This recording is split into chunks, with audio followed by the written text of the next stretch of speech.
I can hardly wait to read the New York Times from 1933. Hitler is explained. It's great. But first, what we're doing is we're comparing now history for this new great Arab Spring that the president's going to talk about. History yesterday, history back behind me is the leaders of the Arab Spring and talking about how they want to kill the Jews and explaining that the Jews are vermin, which is exactly the same what Hitler said. But don't worry, Hitler was a monster.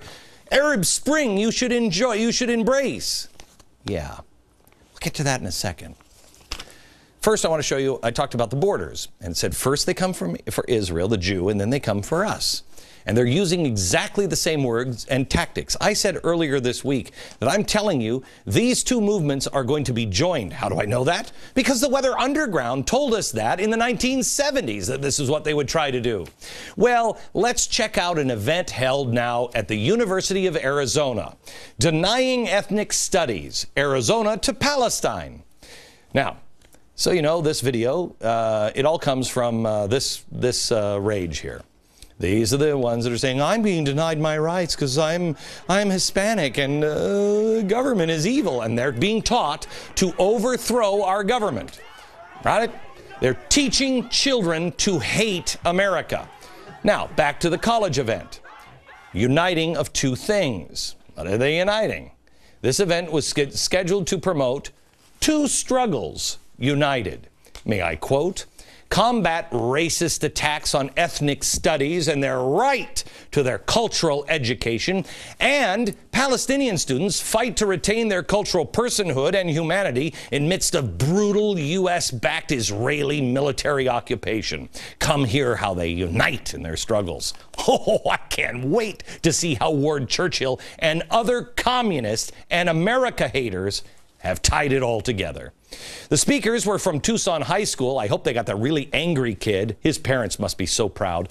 And also kids from Birzeit University in Ramallah, which they label Israeli-occupied Palestine. Arab Spring. The same group was also responsible for organizing this. It's a mock wall on the Arizona campus to represent Israel's wall and the U.S.-Mexico border wall, which we don't have. The goal, quote, to spotlight the lethal effects of U.S. militarization and immigration and border enforcement, all those policies in Arizona, and the U.S.-Israeli occupied Palestine. Yeah. One of the students described it this way. Some people might say it's offensive, you know. Some people might say it's unnecessary. However, it's not as offensive as the real walls, like Israel's Palestine wall or our border wall. Yes, I was thinking nothing like that, but yes. We showed you the protest yesterday at Pastor Hagee's church in which they yelled, "How many acres have you stolen?" And that got my wheels churning. Here it comes. But the students in Tucson, the one thing you haven't heard is how many acres have you stolen? None. 50,000 acres, America. Most of it in Texas has already just kind of been given up to Mexico, just been given up on. It's the same argument. That's what they're trying to get Israel to do now. Give up land. That's what they're trying to get us to do. Give up land. Israel's giving up land. We're giving up land. But Israel's the occupier. They're the oppressor. They're the thief. Wait a minute. We're the occupier. We're the oppressor. We're the thief. Wow. Little Satan, great Satan. You see it? Is it coming together? This is why you must take a stand. This is why you must not allow this to creep. The words behind me are the reason why you can't ever let this creep. Ever. It's the same group of people. We as a globe vowed never to let this happen again. There were warning signs back in the 1930s. How do I know? Well, we do our homework. This example from the New York Times, October 1933. They wrote a piece on Hitler's autobiography, and they said, quote, "We know, on undoubted authority, that the very events themselves that the Jews are today relentlessly, coldly persecuted in Germany, and there's enough proof there." Yeah. But the New York Times softened its tone because economic prosperity was returning. So no serious opposition was mounted to Hitler. The Times highlighted the good parts of Hitler. I didn't know there were any. Hitler is doing much for Germany, quoting the Times, his unification of the Germans, his destruction of communism, his training of the young. That's a good thing. His creation of a Spartan state animated by patriotism. That's a good thing. His curbing of paramilitary government or parliamentary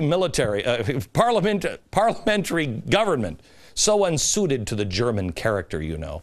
His protection of the right of private property, all good. And after all, what the Germans do in their own territory is their own business. You know what I'm saying? What happens in Vegas stays in Vegas. Okay, maybe the, quote, the persecution and the practical expulsion of the Jews. Maybe not that. Okay, let me say, to summarize, I think what they have, Hitler is really great. Have you seen Germany and all the happy people? Okay, the Jew thing is really bad, but have you seen all the happy people? Let me ask you, if I ask the president or most people in this administration or in Congress today on the left, what they see happening in Egypt, wouldn't they say, okay, I mean, what's happening in Egypt is great. Have you seen all the people? Okay, the Jew thing is bad, but have you seen all the happy people? That's exactly what they'd say. It's the same thing. Some of the happy people, you remember, were raping Lara Logan from CBS News while screaming, Jew, Jew, Jew, in that square on that day. Could we get any more comparisons? And do I need to explain any more why it is time to restore courage and take a stand? Enough is enough. But I'm telling you, the hatred of old will come back again. And are we going to repeat the same pattern? Because the world knew it. They knew it. Germans knew it. The rest of the world knew it. But they chose to ignore it. You know it now. I know it. They know it. Will we repeat the choice of the past and choose to ignore it this time? I can't tell the difference between al-Qaradawi and Hitler. Can you? The world knows these people are serious. 9/11, the suicide bombings, they kill. That's what they do. We know they mean it. So why are we ignoring it this time? Let me tell you, I told you about E4, enlightenment, education, empowerment, and entrepreneurship. E2 is education. It's important that you know history. Generations from now, maybe one generation from now, maybe your children, if nothing changes in a short period of time, will think that arbitrary killings are happening because of the Israelis, just gunning down innocent Palestinians. And they'll also believe, our children, that America are occupiers. They're occupiers. They stole all that land. Many of our kids are already on that road. How did it happen?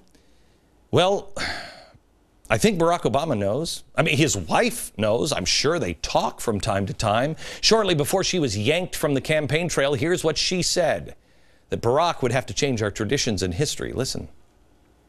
And Barack knows that we are going to have to make sacrifices. We are going to have to change our conversation.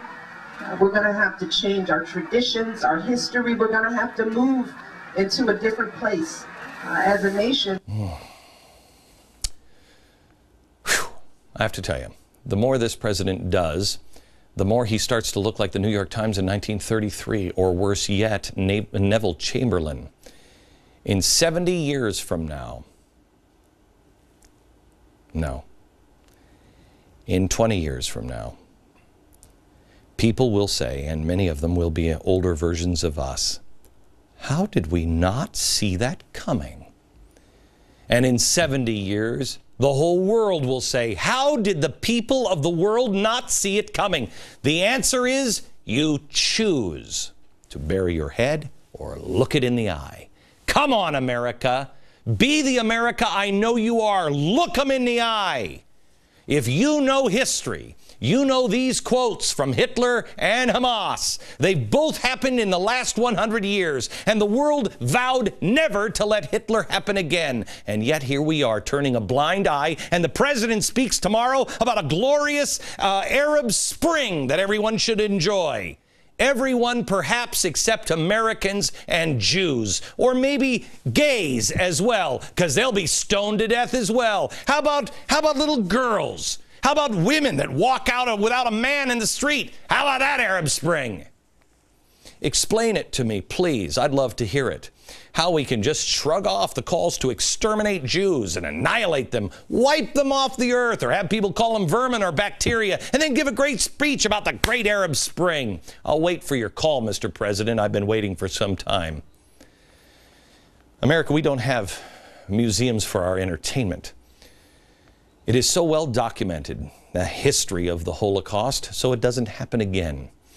We swore we would never let it happen again. Shouldn't we be just a tad hesitant about supporting all the people who are expressing desires to kill mass amounts of Jews?